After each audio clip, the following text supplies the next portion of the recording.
Hearthstone Global Games is an epic country versus country tournament where teams of 4 card slingers each clash for national pride.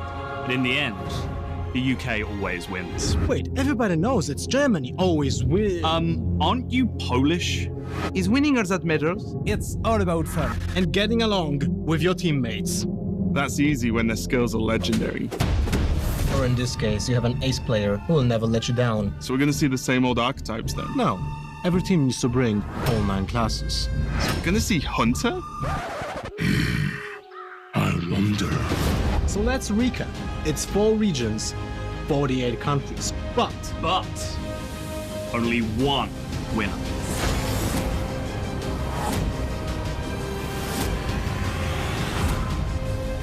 Get ready for the Hearthstone Global Games.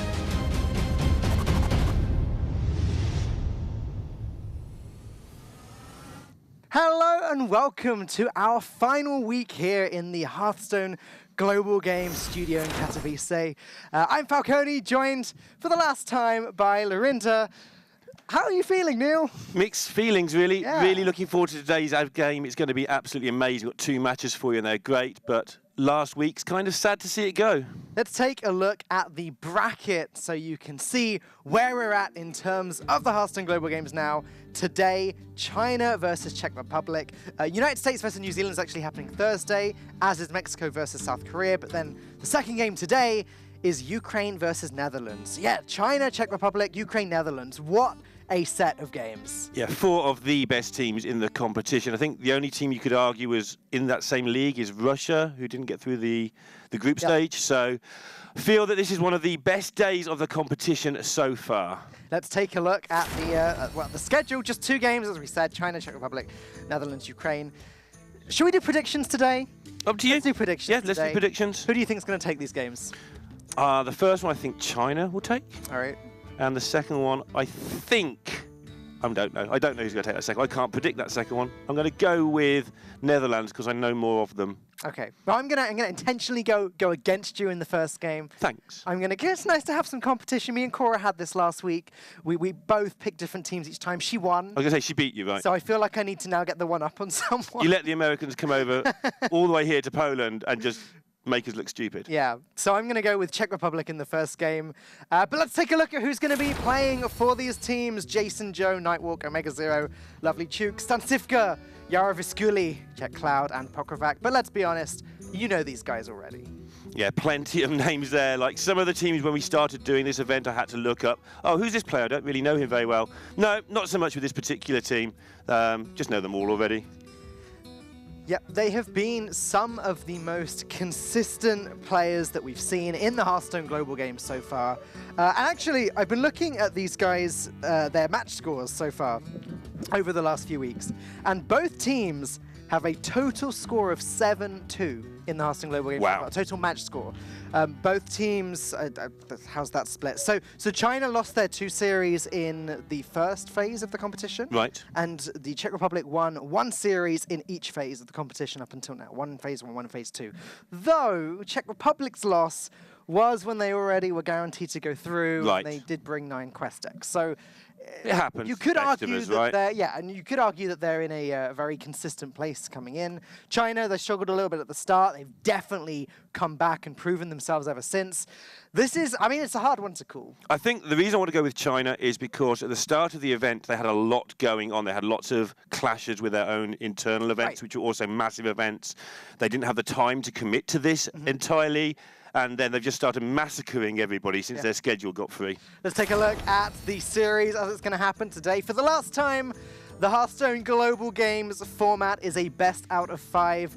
The 9 classes are split between the 4 players on each team. 1 player gets the 3rd class, and then they queue themselves up. They choose the order in advance, and now Omega Zero versus Stansivka. They've both got 2 classes. They see each other's 2 classes, and they choose which one they want to bring. It's going to be Paladin versus Priest. And I'm going to let you say that all day because I'm not Cora. I can't say it with the grace of either of you two. Hey, so I'm just leaving it to you. We've only got 2 series today. I think I can get away with only saying it the once. Maybe. You're just going to specifically ask me about the format later, aren't you? Yeah, I am. Sivka on Priest, interesting to see what he turns up with. Sivka, it's always interesting to see what he turns up with anyway, but on Priest. And then the fluorescent light for China will be interesting to see what that brings as well. It's going to be... it's a very important game for Stansifka. So I'm not expecting Czech Republic to bring anything too crazy. He just takes a little sip of his drink there, hoping to see some bananas, as is the Czech Republic norm.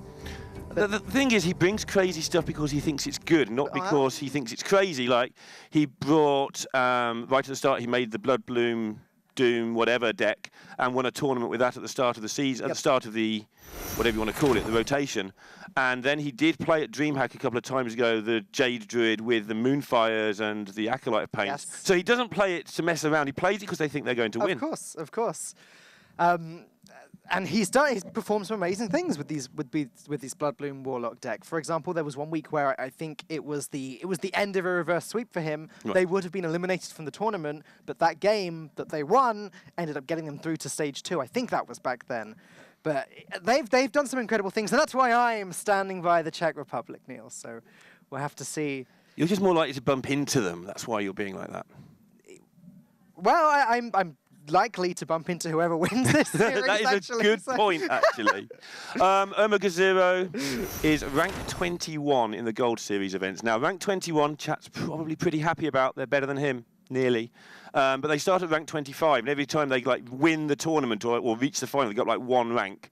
So you watch this tournament, and everyone's like rank 23 because it's only been going for 18 months, 2 years, that particular feature. But Ermagazero is the only rank 21. Right. That's a weird thing to think about, because when I think rank 21, I think of, Angry Chicken's rank 25. Where are we on the rank 21 scale? I mean, yeah, I don't know where rank 21 is. I haven't been there for a while, but I don't always get that high. Actually, that's a great reason we've got to not know the answer to that. Good, let's stick with that. I never get stuck at rank 22. But yeah, obviously, fantastic players. We've talked about it to death over the last 15 weeks. This is week 15 of the Hearthstone Global Games. Cool. Now. We've known these guys for quite some time. They've been there throughout the entire thing with us. They've been battling their way through. There's a reason, there's only 8 teams left now, and there's a reason that these are the 8 teams still standing. Sure. They've played a lot of matches. Not necessarily all the ones everyone from back home would have expected. I'm sure there are people that are surprised that Mexico are still in the tournament, and New Zealand are coming in kind of as the underdogs, not meant as a disrespect to them. They've done something fantastic by getting here. I hope the team continues to prove themselves, but now let's get into the game. Thought steal for Stansifka. Thought steal. I mean, I'm not going to try and predict what is happening, but it's just card advantage. It's just when you're playing Priest these days, it's almost like no win condition mage, which turned into tempo mage. Like, you just used to play Yogg and win the game somehow. You're turning into Raven, Neil. Do you remember back, was it week 4, week 5, something like that? Raven was saying, I don't know how this Priest deck wins games. Turning into Raven. It could be worse, I guess. You could turn into a Raven. Yeah, okay, that's fair. Maybe that'd be better. Yeah, so just going to be, obviously, Priest things and card advantage. That's all we know. And card advantage is something I very much associate with Sivka. Again, going back to Moonfire, Acolyte of Pain, go back to Blood Bloom, Doom in Warlock. That allows you to tap on the same turn after you've healed up. All that stuff is very much his traits. He likes to control the early game, and he likes to draw cards. They are 2 things that are fundamental about Sivka decks. And controlling the early game in this matchup is going to be important, as we can see China with the Murloc Tidecaller on turn 1, going to be playing a very fast game here. Though Wicker Flame does indicate that maybe this deck's got some lastability in it.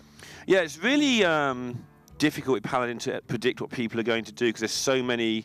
There just aren't particular builds anymore. They're just this big spread of what do you fancy. But you can say it's not UK Paladin most likely. Rallying Blade does show that it doesn't even mean it's aggressive. It could actually just be control. It's just quicker control. I believe that in some recent tournaments we've had in DreamHack Valencia, in Titanner, UK Paladin, Murloc Paladin, and Control Paladin have all had some great performances ever since this Quest Rogue nerf came in. So maybe it's ended up being one of the decks that's flourished as a result of that nerf. Yeah, I mean, I think Paladin is just the most powerful class right now. I'm not sure it's necessarily got the most powerful deck individually. I think that might be Evolved Shaman. But I feel that Paladin is the class that fills out your lineup. You don't need to panic about filling out your lineup. And you just write Paladin, make your lineup, and work out which Paladin fits the lineup. After roping that turn, Stansifka just goes ahead, plays Northshire Cleric. He's going to be hoping that this Murloc Tidecaller does not get buffed by a Rockpool Hunter. That'd be quite the nasty trade-off there. Yeah, I mean, he can deal with it this turn if he wants to go down Pyromancer, Shields, Coins type routes. Yeah. There's things he can do. As it happens, though, he's going to be very, very happy with this because China can only play one Murloc. That means that Murloc currently on the board can only gain one attack. It's not going to be getting through that Northshire Cleric just yet. It is not. Rockpool Hunter, of course, would be a bit terrifying, but Yeah. he's going to be happy when he sees the outcome. Sivka always looks pretty focused, but looking particularly focused there. I'm not even sure that anyone else is saying anything. He's speaking. I almost get the impression that he's speaking. If he says something dumb, he's been told them to speak. Otherwise, let me get on with it. Yeah, I was going to say, he doesn't look that happy to now. That's not the order. That's not how... Yeah, your ordering was really bad there. But yeah, having spoken to Stanisivka a few weeks ago, I know that he is kind of in charge of this team. Right. The whole team know that he's the person with the most experience. He makes the final call. The other guys are kind of just there to check he doesn't do anything stupid. Yeah, I mean, that's definitely hard on their ability levels, like Pokovac and Yara in particular, but even Czech Cloud is a very strong player. Right. But certainly if that's the way he wants it done, then why not? So this turn, Stanisivka could go ahead, play his Wild Pyromancer and start playing powered shields, coins, etc. to clear this board. But is that a waste at this stage? You're dealing with two Murlocs and throwing a lot of your tools out. I think you work backwards. You work out, how do I deal with turn 4 consecration? How bad do I want my things to be injured when I get to turn 4? So what do I do about this now? You can't let the Murlocs get out of control. You've got to kill one off, I feel. But how you go about it, there's so many ways. And I don't like the Pyromancer route, really. Yeah. But also, it does get you more stuff than them on the board. Deals with a Murloc, and you're not dying to consecration next turn. And if you buff the Pyromancer with the powered shield, then both of your minions stay alive on 1 health. That's obviously the way he's going to go about this. Clears the entire board, draws a card. Maybe it is fine, because Omega Zero can't play consecration this turn, which means Stanisivka will be able to heal something up. Sorry, the Pyromancer with 2 health. Stanisivka will be able to heal something up, and if the Cleric survives, then that's just more card advantage, and you were talking about this earlier. That's a big thing for Stanisivka, and that's going to be a big thing in this matchup for the Priest. The other decision is, do you play the second Cleric next turn? That will depend on what he's facing most likely, because he will be scared if he can get wiped by consecration. But drawing 2 cards next turn seems really good. This has to just be a rallying blade from Mega Zero, right? I don't think he can afford to let that Cleric draw cards. So from where he sat, it probably only draws 1 card. Yeah. What's he going to be more worried about? He'll be worried about the likes of 3/4 buffing up his stuff, Talon Priest. Right. Those sort of things. An alternative is play Grimeskull Charm, in which case you Stan can heal the Cleric, trade it in, and then heal it again. Rockpool Hunter with Charm, maybe that's better, but... Seems like Cleric heal to me. Yeah. Yep. You're healing for sure, so you might as well play the other one, I feel. You draw 2 cards from that. That's a lot.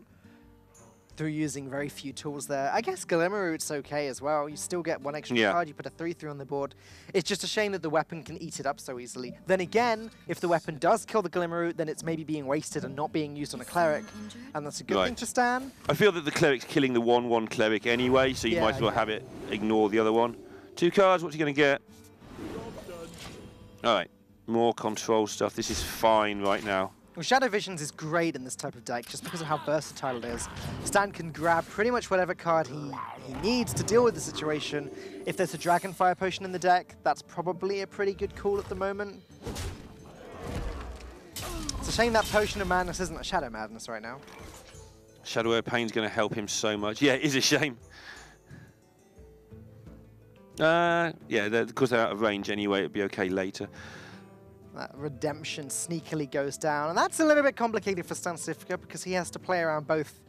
Well, he has to play around the Redemption and he has to play around Noble Sacrifice. I think he's going to double Pain here. So when he does the first Pain, he finds out whether it's Noble Sacrifice, whether it's Getaway Kodo, whether it's Redemption. And then he can play the second one if required. Obviously, he'll play the Radiant Elemental first, too, because it's free. It costs you nothing if you're playing 2 Shadow Word Pains. This is such a great swingy turn for Stanisivka, able to completely get the board back.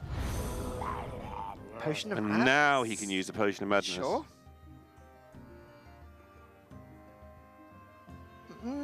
Is it better? Yeah, I guess Pain's more versatile at this point. Yeah. Because Omega Zero has very few cards in his hand. And when's the Madness going to be useful later? So he's going to Shadow Visions first, which means he's going to nice. Madness. Very nice. Probably seems to take the circle, or the... Okay, takes a shield. Yeah, shield's because it's fine. 0, yeah. You can use it this turn. Forgetting everything costs 0. My goodness. There's that potion. Disgustingly strong turn from Stan Sivka there, from the Czech Republic, who have just taken all control of the board away from the Paladin. It's great for Omega Zero once he gets to turn 8 and can play Tyrion, but in the meantime, he's just going to allow Stan to draw more and more cards with that Cleric. Yeah, we haven't learned too much about what's in this Paladin yet either. Not enough. No. We've got obviously an idea. We've got, but we don't know exactly what's going on. If Stan wanted to, he could trade in the Radiant Elemental first, then the Cleric, and then Circle of Healing, draw 3 more cards. How many cards does he actually need? All of them. Just keep going. Like, you know, you've got to clear up as much as you can here because of Tarim. Yeah. I think you do that. I think you bump, circle, see where you stand. And then Pain the... And then...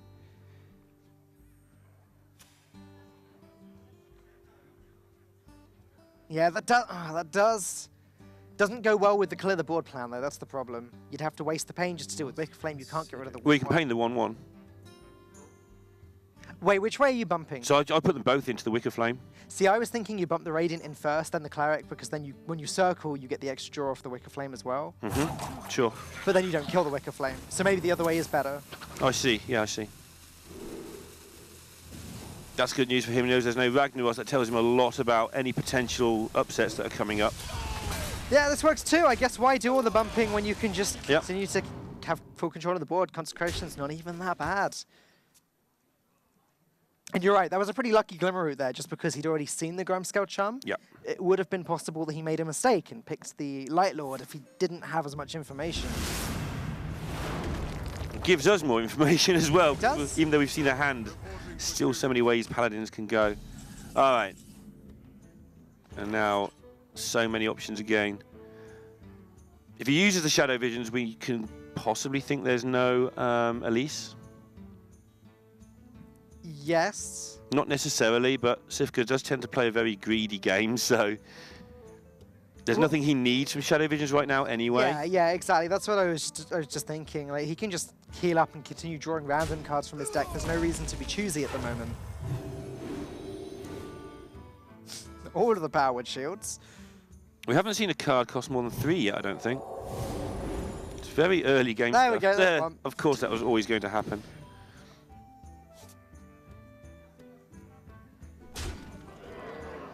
Just the Priest completely dominating this game. Glimmerroot, Priest of the Feast both seem like pretty decent plays here. If he plays Glimmerroot, he can match that with the powered shield. Not going to have long to make a choice with the Glimmerroot, though. Getting as much health out there as possible makes sense. China needs to pick something up now. That's something. Yeah, it seems good, but is it? I think they need Finger. I think they need it fast. Yeah, I don't think it is good. Tyrion will be okay next turn, but there is the Shadow of Death to clear up. Probably some sort of ooze somewhere in Czech Republic's deck. There's a Thought Steal. We saw this earlier from the Shadow Visions and in the Mulligan. So yeah, he's not doing much. He's doing some talk. He's definitely getting some input. But The trades are super straightforward. Yeah. Right? Priest of the Feast is the War Leader, then do this, then do that. Then draw 3 more cards, because why not? Yeah, I mean, if this was ladder, Omega Zero would have given up a little while ago, I feel. But he's definitely got outs. If he gets Finger down, maybe Soul Priest as well. Just in case of Finger. I'm a little bit surprised to see Soul Priest. Both Circle of Healings have been used up now anyway. I mean, 0 mana, draw 3 cards, heal up all your minions is absolutely fine. Yes. Dragonfire Potion, if Stan ever did need a big board clear, there it is. It's there ready to go when he needs it. I mean, a big part of the threat of Tyrion is the Ashbringer, usually, but when your opponent's on 30, you've got a board full of stuff, there is the Finger. There's Finger, we found it.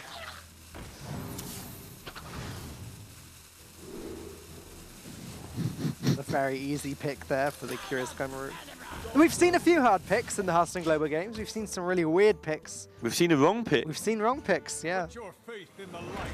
That was the Netherlands who picked incorrectly, right? Yeah, that's right. That's right. Oh, Fun. we're ready. Only 2 series today, so Mouse Guy already at it with the Volcano. Seems good to me. Good timing for Mouse Guy as well, because there's absolutely nothing happening in this game apart from the Czech Republic grinding out this first 1-0 win. Yeah, well, Stan has 12 damage if he wants it. If he just deaths away the Tyrion, and then he can put Omega Zero down to 7 already. Arcanine is an extra 2. Oh, no, the mana's not quite. I mean, your comeback mechanisms are usually Tyrion, Finger, Curator. I don't think any of those cards help right now. And this deck won't run Equality. No. It may sneak one in there, but no, I agree with you, it shouldn't. But even if it does, they just put stuff back on the board. Yeah. Hard to beat a Priest with hand advantage at this stage. The Ashbringer going to deal 5 damage, great. That's not even a fifth of what they need to deal. Yeah. I am surprised that Omega Zero lasted out this long. It looked like a 100% lost game a few turns ago. Yeah, I mean, there's no reason to give it up. Maybe, yeah, I mean, maybe there was something that could have happened, that something in his deck, sneaky Yogg. I mean, there won't be a Yogg in there. Also, maybe, I mean, I think this is a stretch, but it's possible. The more you see of your opponent's deck, the more you know about their potential rest of their lineups. It's a bit of a reach, but maybe someone on your team goes, oh, he's playing this and this. That means that later on they'll do something else. Maybe. Stan Sifka with the grindiest Priest we've seen for quite some time. Gets that first win, though. Czech Republic looking very solid. Czech Republic, my pick out of the next 2 to go through to the final. Of course. I've got to rub it in when I can, Neil. I didn't get to beat Cora last week. I've got to take advantage of every win I can. Because you can't beat Cora, you just have to like move it down the food chain. Cora destroys you, you destroy me. You can take it up with Cora next week. Yeah. Right, something like that. Just going to mention Relox's stats on Reddit because he's been at it again. He got all 8 right last week. Wow. Beat you and Cora out of sight, I think. Yeah. But he's got China for this one. He's got China. They've got a 69.7% game win in this event. And he's mixed up like their HCT points, and he's mixed up all their wins, losses in this tournament. And he's got China as the #1 seeds out of the 8 remaining. So you just stole Relox's picks. That's what's happening. That is what I'm doing, yeah. Relox has been pretty good, so I'm just going to ride with the Relox train. Let's take a look at the next game coming up. It's going to be Nightwalk versus Yara Viscoli. Both on the Druid this time. We've got a mirror match coming up. Probably, maybe, well, potentially. Who knows what's going on with Druid these days? Class mirror match going on. Yeah, and that was a big thing that came out of DreamHack, actually. I think everybody after the Rogue nerf thought that DreamHack was going to be full of Jade Druid. And various reports from around the room gave totally different stories. I heard some players say it's 90-10 in terms of Jade Druid. Wow. What we saw from the desk was something like 40-60. In favour of Jade, but it looks like it's tipping more in the Jade Druid's direction over time. No surprise, as you said, the Quest Rogue is the Quest Rogue. No, don't ask me to say it. It's something that benefits Jade Druid a lot. Looking at the stats I've got here, in the top 16, there were 5 Aggro Druids and 9 Jade Druids, there which you go. Is kind of lopsided, but not as heavily so as I think we anticipated. Yeah, I think everybody thought that Jade Druid was just going to be the absolute. So let's see what they've gone with here. I don't even know what's happening here. I do. It's the Caster Curse. Everybody's playing aggro. Well, let's see. Neither of the players had Rogue in their lineup. Matched with Druid, sorry. So, not that that makes a huge difference. I don't know. It's going to be a fast game. Interesting that China still have the Murloc package, whereas the Czech Republic, with that Direwolf alpha, most likely do not. Direwolf, one of those cards that's being played more and more now. It's really good in the mirror because your 1-2s kill their 1-2s. Yep. And I would give a very slight edge to what we've seen so far to the Czech Republic build. I don't know what to say. China just like Murlocs today. Yeah, or they might not by the end of the day, the way it's going. They also like eating Murlocs by the looks of it, but I don't expect... Oh, they're tasty. Really good with chips. Neil the Murloc is sat right there. I know. I don't think he's listening. He never listens. Enchanted Raven looks like a pretty good drop on turn 1. Could innovate out the Direwolf Alpha as well. How all in do you think you go against Random Druid? Against Random Druid, I'm not sure. Actually, I am sure. I think you just go all in.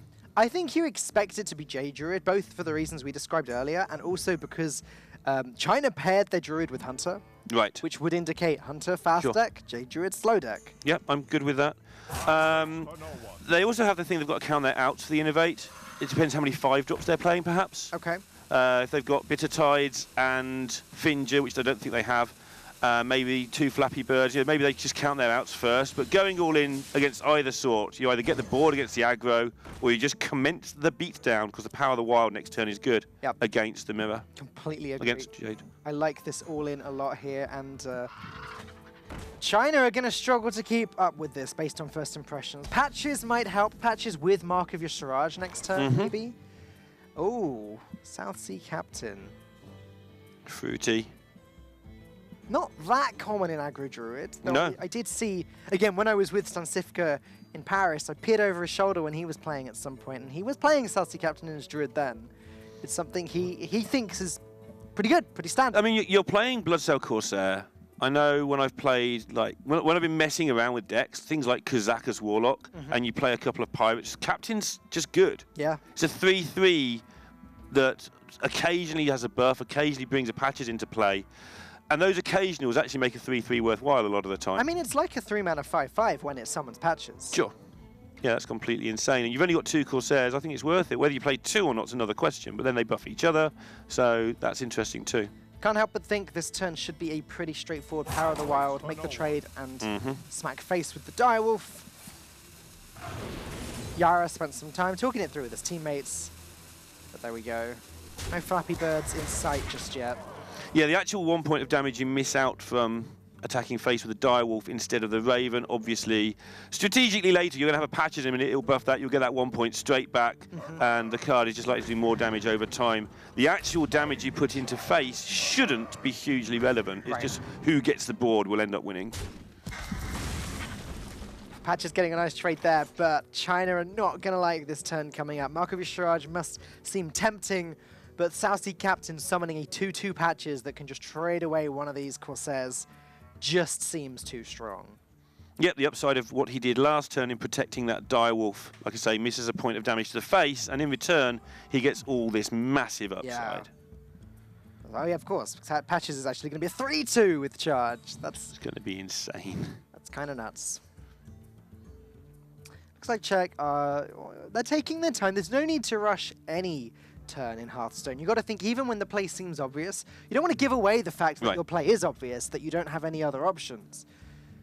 So it's worth taking the time, and I guess they will consider playing Mark of Yasharaj. What if they then draw a 1-drop? Yeah, I mean, how do they deal with a 5/5 against you? They're going to do it. Oh my goodness, Genzo the Jacques. Okay. Okay. But still trading.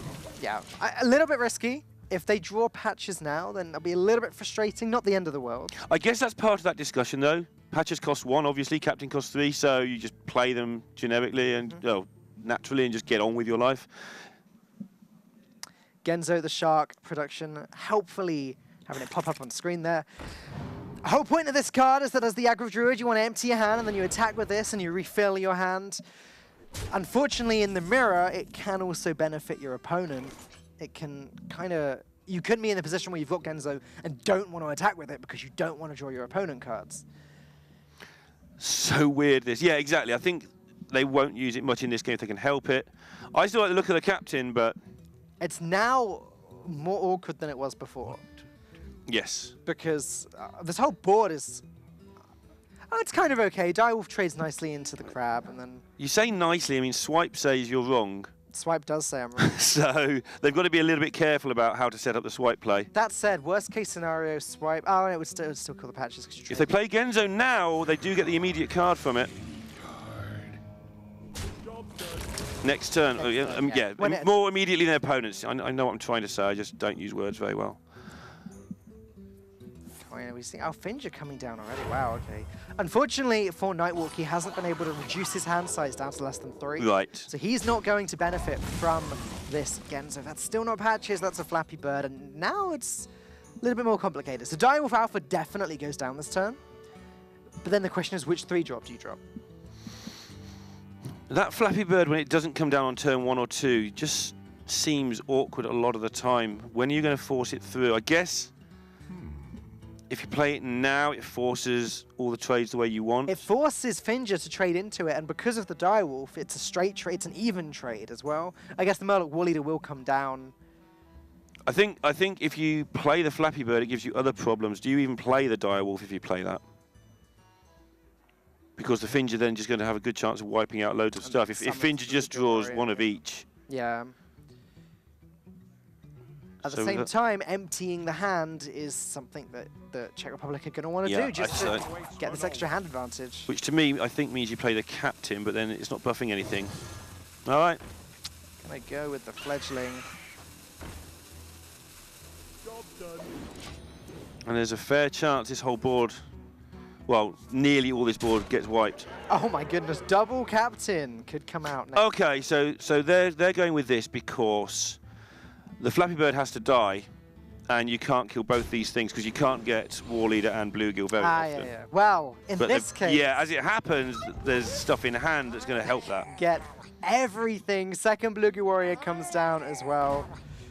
But that will have been the reasoning, is that if there wasn't one in hand, then it actually protects something, whereas the other way around, the captain on its own would just be like, we don't care. So it looks like it's going to have to just be double captain next turn. It's a shame. Captain plus Savage Roar may have been something that Yara was considering before, but now with this board, how did Czech Republic come back from this? They need crabs. They need crabs really fast. Even then, Living Mana hits the board afterwards. Nightwalk looking very pleased with himself at the moment. Yeah, and so he should. This game didn't look very good for the first 2 or 3 turns. And I do wonder if you're going to put captain in your deck and you've got a chance to kill something with the 2/2 patches. Yeah. It just seems like that was a way to grab the board. It would have been even worse for Team Czech if they'd drawn patches at some point. Right. I mean, so when you go through that mindset, there's the words that you shouldn't draw it the next turn. If you delay it 3 or 4 turns, then you start getting into the world where you can draw it. In my experience, Neil, you can always draw patches. Yep. Can't disagree with that one. You play patches a lot then? No, of course. Trying to drop you in here. Of course not. I've never even seen the card. Exactly.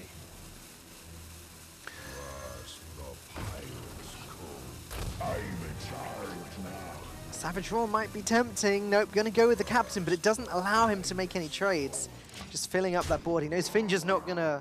Finja shouldn't summon any more Murloc. Right. Yeah, Finja's done its job.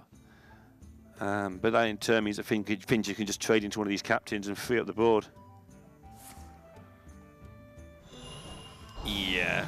You can see from the Czechs' faces how they feel like this. They look like they're sat in an airport or something, or in an airplane. If you don't look at the top left of the screen, there's just like rows of people sat behind each other. Yeah, it does kind of look like that, doesn't it? And that's how I feel when I'm sat on a plane as well. Just kind of waiting for the end. Wow. And that's very much what Czech Republic are doing now. They're kind of in the same position that China were in the last game. They don't want to concede, but this game is all but over. Yeah, I don't think we'll see a concede just yet, but you can see from the faces how they're feeling. Just look at the 2 webcams and you know who's won this game. There's a lot of focus going on with Team Czech Republic there. Like earlier on when the big swing turn happened, which was the Finja plus Bluegill plus War Leader and then the double summon turn. Like Czech Republic's faces, they were all dead straight. There was no shocked reaction. There was no gasp. Well, not that I could notice anything. Yeah, I mean, they had a decent idea what was going on, the way the setup went. They're just very focused. Yeah, it's good to see it. And we've said all the way through the event that it helps to all be in the same room, unless you're China. Every time we saw them in the same room, it's because they were stuck at an event where they were doing multiple things at the same time and struggling, and even though in the same room, they couldn't overcome the fact they had to multitask so much, but they snuck through, and they're just doing really well now. I don't believe there are too many teams left that all play in the same room together. That's a good point, actually, yeah. One of the last teams. Of course, that will change for the finals, where the teams will all be playing together. Yeah, land final, of course, that'll be a treat to see. No matter which of these, if you look at the quarterfinal lineups, whichever of these teams get to that land finals, it's going to be terrific. Absolutely can't wait. And don't forget, everyone back home, the winner of this series goes through to the land finals. That's it, we're at that point now. Right. Every series you see win, they're going through to the finals. And Nightwalk has just brought China one step closer as they take their first win. The score is now 1-1 in this very important game of Hearthstone. Yeah, 1-1, best of 5, and we might end up even with an ace match at the end of this. Quite possibly. We've seen a lot recently, a lot of 3-2s, a lot of some 3-1s. Yep. Last week with me and Cora, I remember the first couple of games were sweeps. Yes. But then after the first 2 games, there was like 3-2, 3-2, 3-1, 3-2. Some of those matches last week, the Netherlands match in particular, they've got to do it again this week as well. That Netherlands match was something absolutely special if you dig out the VOD on that one after today. I do highly recommend it. Was very, very good match. But next up, it's going to be Jason Joe versus Czech Cloud with a Shaman mirror match. Now, this one I would expect to be a straight mirror match. Just evolve Shaman on both sides. Though it's possible that one of these teams may be experimenting with the new Jade Elemental stuff. Yeah, I'm not going to just predict anything the Czech Republic do. Czech Cloud's an interesting guy. He's more... He's classified as more of a YouTuber streamer than a player, but he's terrifically good. His YouTube content is all about... He does a lot of Tavern Brawl, a lot of news content, or 10-minute videos, how to do well in this week's Brawl, or how I play, what's funny about this week's Brawl, that sort of thing. And his favourite place is Prague. He says, but you've got to see it for me to explain why it's good. Oh. So go to Prague, you might meet Czech Cloud, and he'll tell you why it's good. Sounds like a plan. If you can find him. Sounds like a nice holiday. But yeah, I mean, Czech Cloud, if he's able to master the Tavern Brawls each week, it shows that he has a very deep knowledge and understanding of the game. Right. That's something that a lot of players lack. I know that I struggle when I go into a Tavern Brawl at first, unless I've seen what other decks have been what decks other players have been using first, before I can't just know what's going to work each week. Yeah, it depends on the format for me. Some of the times you look at it and go, okay, I can see it, and sometimes you're like, I don't know. Let's see what everyone else is doing. Sometimes it's just patches. Not that you've seen the patches in your life, of course. Only in that Tavern Brawl. Of course, of course. So we're going to get into this Shaman mirror, and I agree that that's a likely mirror, but I've changed my mind very, very rapidly. Jade Chieftain implies this is indeed some sort of Jade Well, you said mismatch. likely, but then you also said you wouldn't want to predict what Czech Republic are doing, so I'll give you that one. Yeah. No, I can't really have every option. It's quite hard to get it wrong then. Now, that's not what it first looked like suddenly. All right, let's slow this down. I was expecting a very fast game coming up. Yeah, cut. We'll start again. Now I'm expecting a very, very slow game. Biggest question I was about to ask for Czech Republic side is, does this deck run elementals? Other than Jade Spirit, obviously. Looks, from what you've seen at the moment, like it might just be Jade Shaman with no elementals. But... And the Chinese deck just looks like, do they run sensible cards at any point? We've got crabs, claws, volcanoes, and devolves. Just sounds like some sort of history lesson. Crabs and claws. Crabs have claws, right? Yeah. I guess they do. I guess they do, but are they made of jade? They are not. New card, next expansion. Jade crab. Crab claws. It's like Jade claws. We just went the other way. Yeah, we did. It's just always picking the opposites, yeah. Jade crab sounds great because you have like a 9/9 crab that destroys... Other Jade golems? Heroes, I guess. Yeah, oh, sure. Yeah, Jade crab eats other jades. That works. But brings a jade into play. It's a very slow game coming up here. It's going to be hero power pass quite a bit, I imagine. Czech Cloud. Not going to want to coin out this Stonehill Defender just yet. Going to want to save that coin, use it later. Yeah, and this one could go a while, and with so much on the line, I think this one may go on a while because they're going to have to consider, like, they both now realise that they're probably not up against a token deck. So there's not just the element of how do we play the game well, there's the element of how do we divine what our opponents have got, and that's where the team thing really comes in. At least one of your players will be dedicated to, okay, track his cards. What cards have been in their hand a long time? What are they actually doing? What do you think they might have in their deck? Because when you go outside the realms of token shaman, suddenly everything, if you say it's not a token shaman, everything opens wide open. Yep. And expect these turns to be very slow. I mentioned it earlier. It's very important now. Even though Czech Cloud's only real option there was hero power, he wanted to give the illusion that he did have things to play there. So that's why the long pause and hovering over that Stonehill Defender for so long. Do I play it? Don't I play it? Maybe that's a Primal Fin Totem. Maybe it's a Flame Tongue. It could be anything else. They want to pretend that there are other things they can play. Now, Alakia and Sunwalker both look pretty strong. Yeah, Alakia, because it's going to be such a slow game, is just taken for that value later on. And they're just going to go purely for value over this period.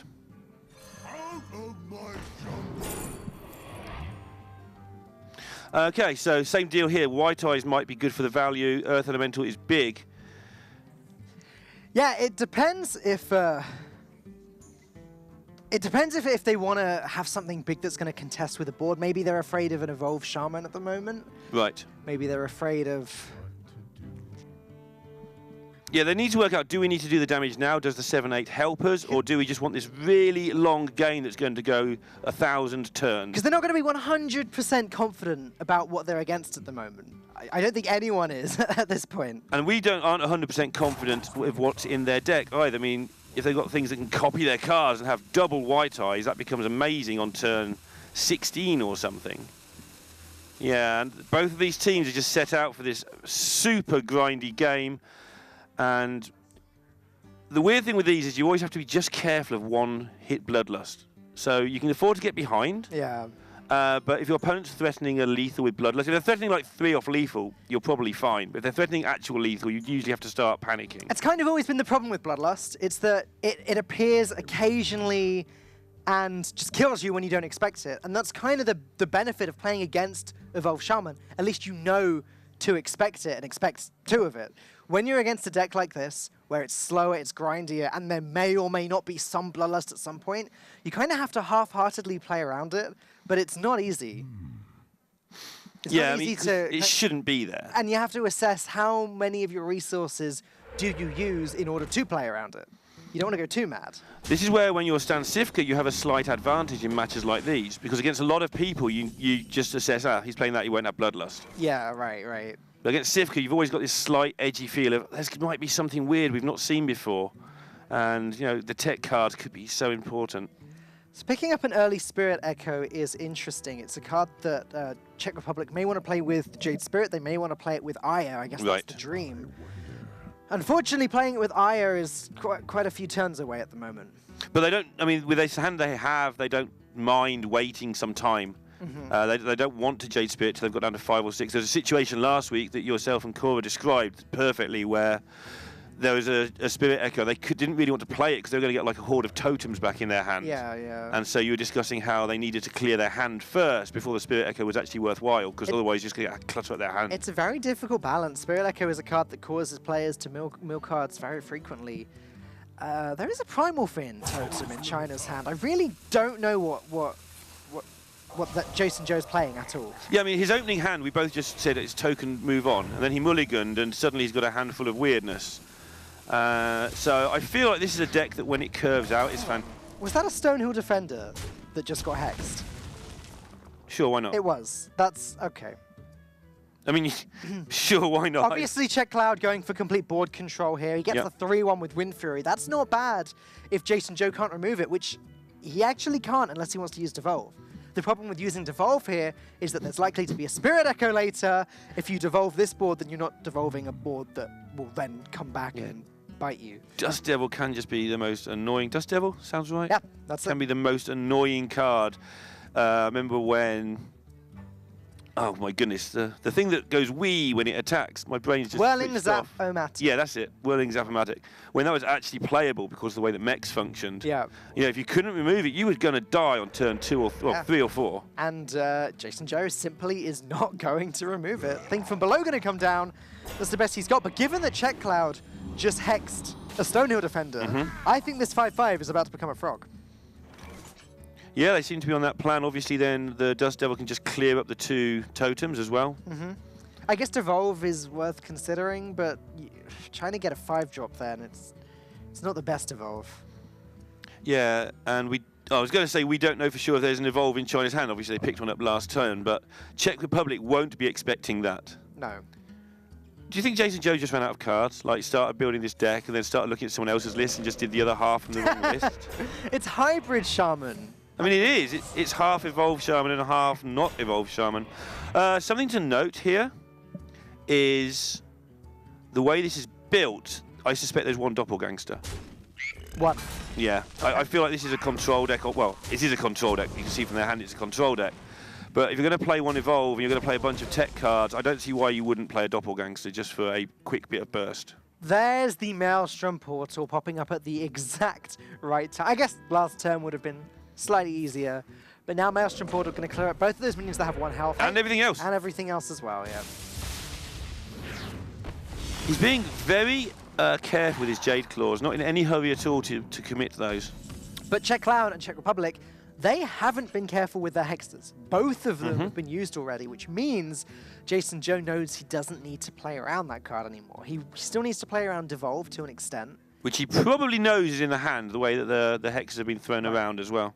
But the fact that both hexes have been played, it does change this game dramatically moving forward. Aya coming down. Kinda might make China want to play this Devolve. China can just trade into it, but if Aya lives, then Spirit Echo's going to hit it. Okay, I was getting concerned there. I was just going to ask you in a minute if Reno Jackson was still in the format, but there's the second Evolve, because it just looks like a Reno deck. We've seen one of every card that Shaman owns right now. Kazakus is, but Shaman just can't play it. Yeah, so there should be no reason for this to be a one-of deck. I was going to dodge that mistake. It had crossed my mind. Ooh, oh. Okay, Czech Cloud looks very happy about that. Just casually get a 5/7. Jason Joe's like, not our day for this. Some more smiles on the Czech Republic faces now than there were maybe 15 minutes ago when they were getting just destroyed in that Druid mirror. Still not the best Spirit Echo necessarily for Czech Republic, though. He's not going to want to play Doomguard again and discard 2 cards in his hand later. He needs the value. This is kind of a value game. Do you expect 1 Bloodlust from China then? I'm trying to work out how they've squeezed all this stuff in their deck. I've got to admit, I just don't know anymore. A second Devolve comes down. Doomguard becomes a 4/5. That's not even that bad for Czech Republic. No, especially when they've got Volcano in their hand. Like, I just feel that just wait, make them commit something, and then just Volcano it all. Yeah, I did not like that second Devolve at all. All it did was remove, what, 3 stats from the 1 minion, and that's it. Yeah. One Yeah, it seems very wasteful. Oof. Jason Joe is a character I've been known not to be scared of taking a risk. I see him Dirty Rat on turn 2 in matchups when nobody else does it quite a lot as well. Yep. He's just happy to throw Dirty Rat out there and say, well, let's see how it goes. Right. And he's obviously done some maths that works out for him that you just throw Dirty Rats onto the table. And that felt a bit like that. It's like, I'm just going to Devolve again and not worry about the late game because I've got Volcano in my hand. Sure. Did we see many weird Shaman at DreamHack from what you remember? There was one in the top 16, there was 1 Elemental, but nothing completely like fruitcake like this deck. Yeah. But most of it was just token Evolve. Yeah, I think there was 1 Elemental and there was 1 Elemental Jade. Right. Oh, sorry, just 1 Jade, sorry, without the Elementals. But, yeah, that's in the top 16, right? Yeah, the top 16. Don't believe they made it to top 8. But players did only have 24 hours there to submit after the Elemental buff was announced. A lot of time has gone on since because we only found out when it happened last week. Right, so they had to extend the deadline by a day. So anyone who had a deck already built was like, oh, let's try it. But most people just didn't want to take the risk. Right. But now these players have quite a bit of time to experiment with Jade Spirit, although it doesn't look like Czech Cloud's deck at least has any elemental synergy anyway. And something that Czech Republic have done here, slowly but surely, is empty that hand in terms of getting the Spirit Echo down. I've still got Jade Spirit in hand as well, so they're going to have a good Spirit Echo turn sometime in the next turn or 2. And both Devolves are gone, so it's guaranteed to be a good Spirit Echo. Yeah. So I thought that Czech Republic had kind of given China the advantage there by using up both hexes, but now China's used up both Devolves. That's even worse because of Spirit Echo. Devolve is the hard counter to that card. I do wonder if using those hexes early made China worry a little, like, why they're hexing so early, we need to control the board back. Right. They're using their hexes aggressively, which means they want the board more than we think they should, because why should they want it that hard with this deck? Yeah. Let's make sure they don't get the board they're trying to get. So maybe that was a response to that. And maybe I'm being a little bit harsh on the second Devolve earlier. Obviously, 4/5 is a good 4-drop. Jade Spirit is another 4-drop. It could have turned into a 2/3. It could have worked out much better for China. I mean, it's only a lightning bolt, though. Not even that. Yeah. And it's always going to be. It's not like they were going to get something completely silly. They're likely to get at least a 3/4, and a 4/5 is pretty much average. Yeah.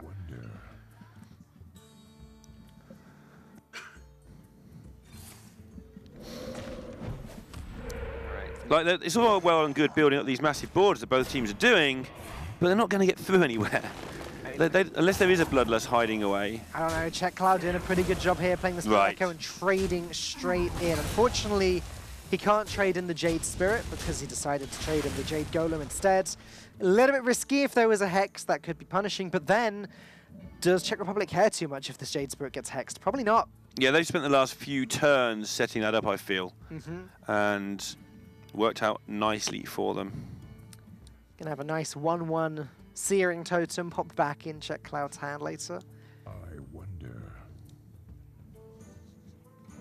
But he's worked out the hand size just about right. If this whole board gets cleared, then Czech Cloud mill 1 card. That's a shame, but not the end of the world. And it's unlikely this whole board gets cleared anyway. You can see the difference that Spirit Echo's made just in the hand sizes here. You can see how good that Alakia pick was, realizing very early they needed some value, because without that right now, if that had just been something small, this game would be basically over. Volcanoes everywhere. And you can see Mouse Guy in the bottom right corner getting ready to activate our Volcano as well. Yeah, I mean, why not? Everybody's got a Volcano all to themselves. If you can hear me, Mouse Guy, you got to get the timing right. Wait for a Volcano to come down and also, you know, time it or up to... Oh, don't encourage. Could be beautiful. It could. So Czech Republic really can afford to play around the 3 worst-case scenarios, and I think China pretty much have that. I do feel that a Doppelganger could still bring this back to China's favour temporarily, at least. But there's a lot of stuff going on here for the Czech Republic. They are looking very strong here. It's going to be difficult for China to contest this value. It's the same as with the first game with the Priest, really, where Stansifka had built up such a huge hand and such a huge board that even if the board was dealt with, it doesn't matter, just keep putting more stuff on. And Czech Cloud's pretty much in the same position here. Doppelgangster evolve into a very well-statted board, maybe could do something. If it got 3 Cabal Traffickers, for example, which were then filling up the hand, that would do something, but... They need something like that right away, though, and Firefly is not it. Volcano going to deal 16 damage there. Oh, too late! You're too late, Mouse Guy! I'm sorry, that's just disappointing. It's all right. No, it's too late. It's not all right. Okay, it's not I'm sorry. I won't encourage people. I tried to be optimistic for once in my life. I got smacked down. I'll go back to being my normal, miserable self. You're just too late. I'm so sorry. We need a new Mouse Guy. Well, Jade Claws is a fantastic pick here. If they want to clear this board up again, it's just dealing with small things efficiently. They might just choose to ignore them, to be honest, and just lay out a huge board. I mean, Czech Republic has literally nothing to worry about at the moment. They've got 29 health. So even if both of those cards were Bloodlust, it just wouldn't matter. I mean, they don't need to play Mana Tide. Yeah, we might just drop Tar Creeper, the Jade.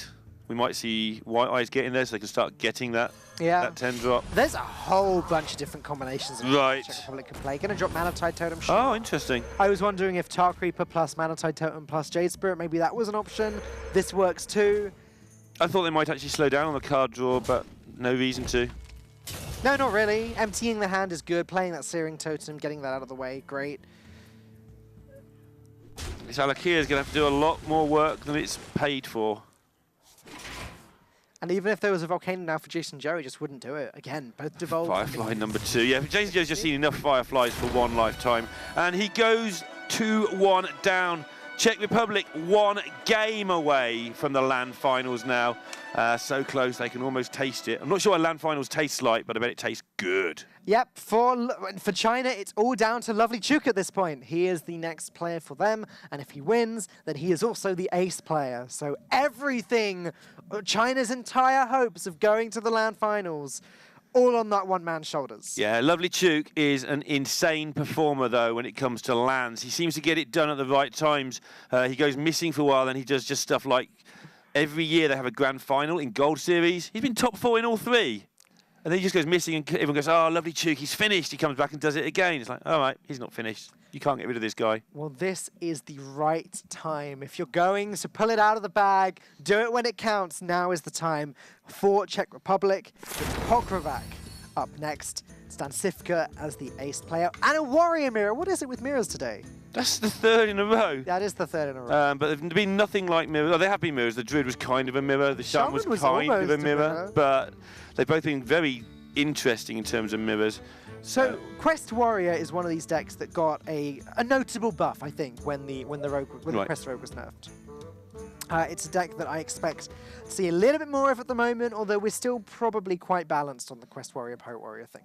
Yeah, in terms of events where you take 3 decks, Taunt Warrior was almost nerfed when Quest Rogue went because Druid became so much more prevalent, depending whether there's a ban or not. That's true, that's true. It's really weird how interactive, but obviously it is a buff because it's only got 1 Predator rather than 2. And in this specific series, where both of the Druids are actually Aggro Druids, it would have been a great pick as it happens. Looking at DreamHack stats again, top 15, 5 Taunt Warriors, 4 Pirate Warriors, so we are still very balanced. Yeah. Yeah, it's really good to see how balanced everything is. I think some people were a little bit worried when Quest Rogue got nerfed that maybe it would tip the balance just too much towards control, especially for huge tournaments that have long rounds. But seems okay right now, to be honest. Yeah, I mean, it got to the point where Quest Rogues were actually beating aggro decks. Not consistently, but enough, though. Enough. We saw it from Hunter Race here a few times. On Team Norway, just kicking all sorts of butt with his Quest Rogue. The other Glacial Shard. Yep. Always get this mixed up for some reason. Glacial Shard doing some serious work against Pirate Warrior and against, I think he beat an Aggro Druid with the deck as well. Wow, that's week after week. It was right. It may have not been Aggro Druid, but it was an aggressive deck like that. It's not going to be a mirror though. It's going to be one of each. One of each. So advantage China, but they can't throw away the quest because they don't know it's one of each. Yeah. Be interesting to see how they do that. I think they might keep Fireplume's Heart and Armorsmith. That feels like a mix of both, and Tar Creeper. That feels like the best way to mix up the 50-50 that this game is. Do you even throw Harrison? Actually, that's probably what they're talking about. You've got a turn 1, you've got a turn 2, you've got a turn 3. You've got 3 draws to draw, or 4 draws even to draw your card to play on turn 4. Maybe Harrison's fine. It helps dramatically against Arcanite Reaper. Yeah, it really does. And like you say, you're playing the first 3 turns most likely anyway. And he's not very good in the mirror, but... This is why I hate it when I'm asked, how do I mulligan with this deck? Because the thing is, it very often varies by the situation. If you have a handful of cards ready to go in the early game, then a lot of the time you can afford to keep one of your late game cards too, but there's no hard rule on that. As it happens, China did throw away the Harrison and picked up a Dirty Rat. Yeah, they kept sort of a mix of, my early game is good, whatever my opponent has. I've got an early taunt if it's the mirror match, I have an early Armorsmith if it's not, and they managed not to sort of throw too much away here. I quite like how they've done this. And it looked like if those mouse movements are anything to go by, Coin Armorsmith is going to be a fairly quick start here. As we can see, the Dirty Rat would not have been punished at the moment. It would just be a 2-mana 2/6. Yep. Though using it to defend the Armorsmith seems pretty solid too. Although, now the Dirty Rat's much weaker. Yeah, and also they're not going to see a minion this turn, and I think they might read into that there's a minion in hand, a bigger one, like a 4/3 or Corcoran Elite or similar, so they may not want to drop the Dirty Rat because of it. But China are definitely more aggressive with Dirty Rats than a lot of other countries. I was saying earlier, Jason Joe just likes to throw Dirty Rats out there. They just a 2/6 for 2 and see what happens. Well, Pogrovac not going to let that Armorsmith stick around at all. This Dirty Rat could be a disaster for China. I mean, I think they might have to, if you don't Dirty Rat, you might be in more trouble than if you do, in terms of not being able to see the opponent's hand. Oh, there Here it comes. Fiery War Axe plus upgrade from Pogrovac this turn is huge as well. It made that weapon have 4 damage, then just patches all the Nuzzel's first mate, finishes off the Dirty Rat. Alternatively, Czech Republic may decide to save the upgrade for the Arcanite Reaper that they just picked up, and just use the Sassy Captain to trade away the Dirty Rat.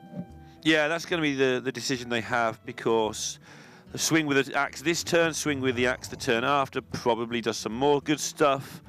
And then the turn after you play Arcanite Reaper, you don't play the upgrade until 6, but you do add a lot of damage to that Reaper. It goes from a 10 damage weapon to an 18 damage weapon. Right.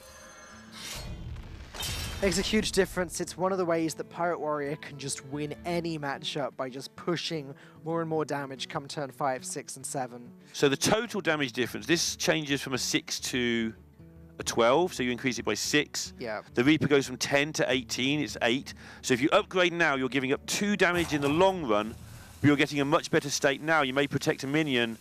It's really close. 2 damage now for protecting your board. They've decided it's worth it. They had to discuss how much of a better board is this than the other board. The answer is really Ravaging Ghoul. Ravaging Ghoul would have cleared up the South Sea Captain if Pokravac had to make the trades that way, which would have been much better for the Quest Warrior. Now, Tar Creeper, all that Lovely Tube's got, and the weapon is going to make short work of that too. Sassy Deckhand, pretty great pickup there. It really is. These trades were looking kind of awkward, and now they're kind of easy. Right. It's just made a huge difference how they go about it. And now they can just concentrate on hitting face, which is what they want to be doing with this deck. Everybody wants to hit face. Yeah, just apart from me. Pushing another 6. Next turn, right, so next turn Czech Republic could hit in the War Axe and then equip the Arcanite Reaper, though that would be weak to a Harrison. We did see Harrison in China's Mulligan. The Mulligan did away. Thinking they might regret that. They might, but they didn't know what they were up against. It's really pretty weak in the mirror, because your opponent doesn't have time to even equip their weapon in the mirror. You're both busy dropping taunts, and they'd already made a concession to Pirates by keeping the Armor Smith. Oh, that's true, yeah. So I think keeping both was just a little bit... You've got more time to make the mistake. Yeah. You can't go completely all in unless you know the deck list. Yeah. Like, if they did, then maybe they'd have thrown away the quest as well. Obviously, they didn't know what they're up against. It's impossible in this format. Bloodhoof Brave coming right on cue, but still not dealing with enough of the board. And Frothing Berserker looks like a very nice nice drop this turn. I think both teams have just been picking up what they want for about the last 3 turns in a row, to be honest, which is making for a good game of Hearthstone. It works out for Lovely Chuk now because he can just curve into the Daihon Hatchling and continue to block these things off. However, it doesn't matter how many taunts you've got. Frothing Berserker, you have to deal with that because eventually that will hit the face for 1 million. Yeah, I mean, the longer it sits around, the bigger it gets, as we all know. Like you say, eventually it will indeed hit for a whole 1 million points. That's a lot of damage. Probably not that much. I'd like to see it, though. I may have overreacted. There's probably a Reddit thread where it actually goes for 1 million. It wouldn't surprise me at all. But I'd like to see at what point it just breaks the screen, which people seem to like doing. Czech Republic really taking their time with this one. Is there ever a consideration to actually drop the Arcanite Reaper this turn, hit with the War Axe first, and then drop it? I feel like Frothing Berserker is just much better here. Depends what you draw next turn, and that's what they'll be talking about. If you draw like another 3-drop next turn, keeping the Frothing Berserker back might be quite good mana-wise.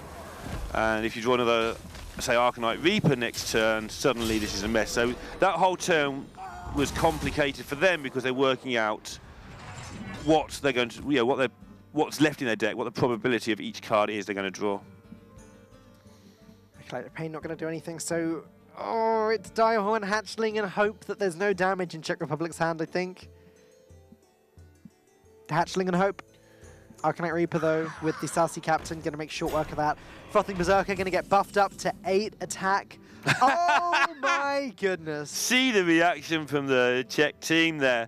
So it's still 4 off lethal. We're not over just yet. Obviously, the Frothing Berserker gets buffed a little bit less because the Captain isn't trading in and buffing it by the extra 2. So net gain is 1 damage. But that's so good. It saves a minion as well. And now they're just in a great spot. Brawl is no use. Armorsmith's no use. Acolyte of Pain is no use. The quest is really no use.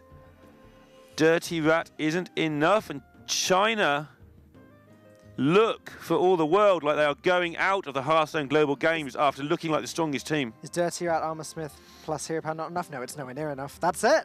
That is gonna be the series. Incredible.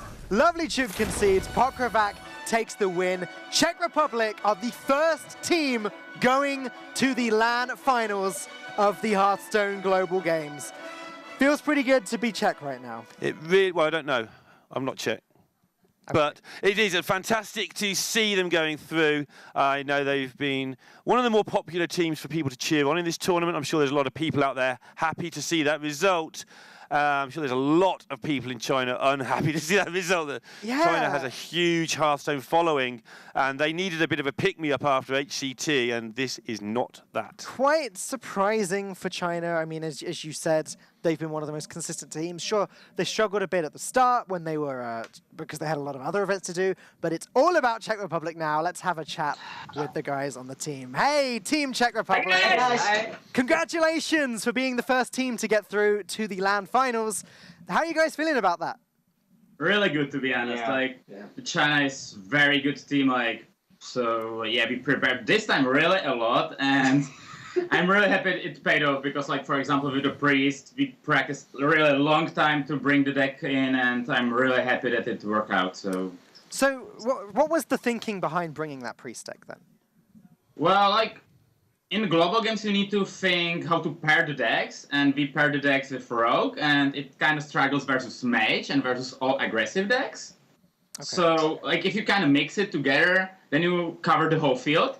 But, you need to build a really special version in order to beat, let's say, the aggros very consistently, because, if you're playing the Dragons, which is the most common, then sometimes the cards like Operative and the Drake 4/8 is, just too slow, so we kind of wanted to make sure we have enough tools to handle the aggro decks, which worked out really well, and I'm pretty happy about that. Yeah. So, which teams do you want to play against when you get there? Do you want to get revenge on Ukraine, for instance? No, I would like to Netherlands go through because I love Netherlands. Everyone there is just awesome. Taish is awesome, so I'm cheering for Netherlands actually, but I'm also cheering for Mexico. They are really cool. Excellent. Now, Stan Sifka, I asked you this a few weeks ago in Paris, and I'm going to ask you it again now. Are Czech Republic going to win the Hearthstone Global Games? Well, I answered you 2 weeks before, and I guess the answer is still the same. Yeah, we have pretty good chance, and now we increase the chance because we advanced to the finals. But oh my God, I'm so happy about it because this tournament is so long and so difficult, and I kind of feel really bad for China because they put so much work into this and now they are out, and it's really bad. But on the other hand, I'm super happy that we are through because, yeah, it's just amazing. Yeah, a lot of people have enjoyed watching your progress. You made many people very happy today, so congratulations, guys, and good luck at the LAN finals. Thank you, and have a good show. See you soon. Awesome. It's great. They genuinely seemed really happy. We've had some weird interviews with Czech Republic before. Last week with me and Cora, Czech Carter told me they put 100 hours of prep time in. I saw that interview. It was so trolled. Was like, 100 hours? Czech Republic told me afterwards that Stan Sifka was trolling. They did put the work in. But it was nice to see some genuine excitement and happiness there. Let's take a look at how that series went one more time. Lots of green on the right, not so much green on the left. No, just a straight through 3-1. Lots of mirror matches made it interesting to watch, but they weren't actual mirrors, any of them. Some were a bit close, like the Aggro Druid, but even then there was the Murloc tech.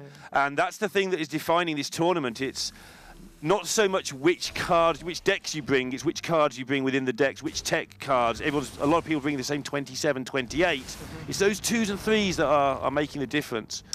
There was this priest we were talking to Stan Sifka about in the interview there. Very weird deck, not one we've seen much like recently at all. Thought Steal, a card that's not common in the slightest, but it really did its work. Circle of Healing, Nausea Clerics. That Cleric just survived the entire game, didn't it? I think you're right. I hadn't noticed it at the time. Yeah, it's just still there, plugging away at the end, drawing cards, hitting face. Just like all clerics, really. Yeah, and Priest can just do that. Then it was the Aggro Druid mirror. Like you said, one side was the Murlocs, the other side was the Pirate, South Sea Captain things. But unfortunately for Czech Republic in that game, the Finja combo was just a little bit too strong, which it tends to be when there's a War Leader and a Beluga Warrior already in the hand, ready to go. Yeah, and again, just watching the replay, just watching some bits and pieces here. All right, this Devolves and Hexes were really strange in this game. Both teams really wanted to fight for that board. You can see why when the Czech Republic won that board fight, they ended up with the Spirit Echo, which won the game. After Spirit Echo, there was no way back for China. We don't know if there was a doppelganger they could have drawn, but it got to the point where it didn't matter, even if there was. That's one I would like to watch back and analyze, actually. The use of the Hexes and the use of the Devolves on the other side. Were both sides justified in how they used those cards? Obviously, it paid off for Czech Republic. What the Hexes did was allow them to empty their hand a bit quicker. Right. By making a better board. And that emptying their hand allowed them to Spirit Echo and fill their hand up with better cards. So I felt that. I felt the Devolves were a little bit of a knee-jerk reaction to those hexes. It's like, oh, they're going for the board, we should go for the board too. But actually, I think Czech Republic were just emptying their hand. Right. Well, fantastic series to start the day. 3-1, not quite going through to the ace match. China put up a little bit of a fight, but Czech Republic well-deserved going through. As you said to them in the interview, we've seen a lot of growth from the team throughout. We've seen a lot of innovation. Even today with the Priest, it's very exciting to see what they're going to come up with later on. But next up, we have one more series coming up today. It's going to be Netherlands versus Ukraine, two of the powerhouses of the Hearthstone Global Games. So you don't want to miss this one. We'll be right back.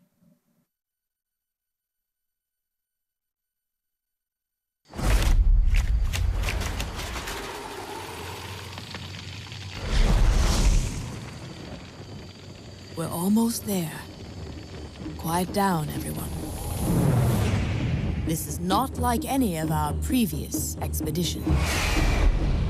This will be far more ambitious. We're stepping into a land of primordial wonder.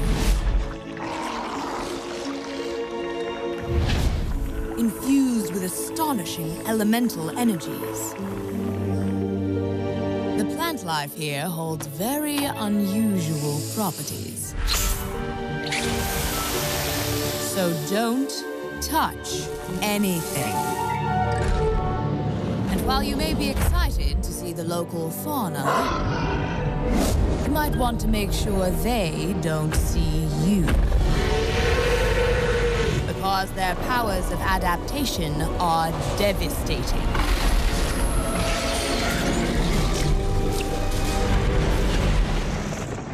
Make no mistake, we will be tested at every turn. But if we stay on our guard, we might just survive. Now then, are you ready? Then let's journey into Ongoro Crater.